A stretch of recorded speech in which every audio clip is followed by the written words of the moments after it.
Magandang gabi po mga kaibigan. Sa oras ng ito ay atin pong binabantayang maigi ang low pressure area sapagkat ito ay nagpaparamdam na ng malakas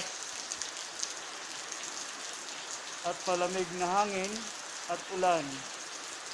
Ito po ay kasasabi lamang ng balita kaninang alas 7 ng gabi na yun nga may low pressure area at yun po ang bugso ngayon ay ramdam na po natin na parang hindi na po low pressure area. Patuloy po natin inaantabayanan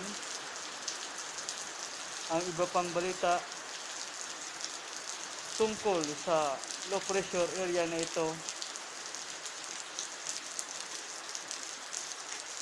at kung saan mananalasa.